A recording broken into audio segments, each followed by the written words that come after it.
If you want, you can report, but if you don't want, you may not. Putin's new decree allows both chambers of the Russian parliament to publish declarations in a generalized form, and for the duration of the so-called special operation, senators and deputies may not do this at all. The State Duma has no plans to publish information about deputy incomes, even in a generalized form. This applies to everyone, and not just those sent to the war zone. From a publication of Vedomosti with reference to a source in the apparatus of the lower house of the Russian parliament.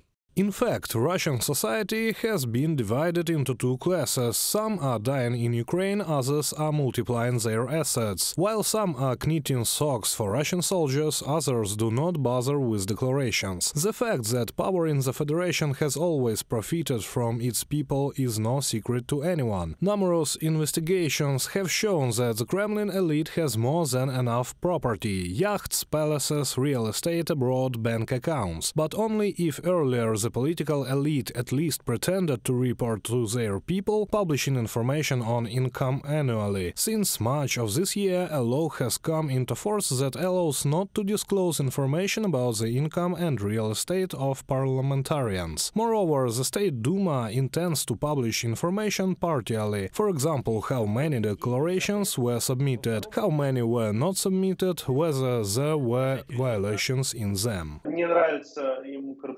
They don't like their rallies, they banned them. They don't like anti-corruption declarations, and that's fine. The enemy now, the West, the Ukrainians, will take advantage of this information and will use it against our state. How convenient to cancel it now? There is no institution of reputation, because there are no elections either. The senator does not care how the voters see it, because his voter is alone, and he sits in the Kremlin, and this is Putin.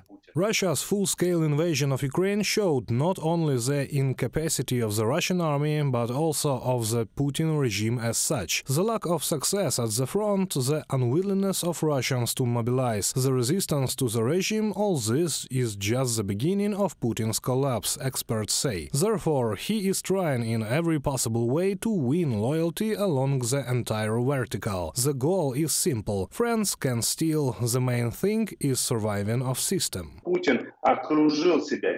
Putin surrounded himself with those people to whom he distributed poverty, palaces, media empires, oil resources and so on. They were allowed to steal in unlimited quantities. It was these people who inspired him with the idea that he was an emperor. This is Putin's style, in fact, the style of all KGB officers: bribery, threats, blackmail. These are three things that work out. Bought everyone and now buys a little more this loyalty.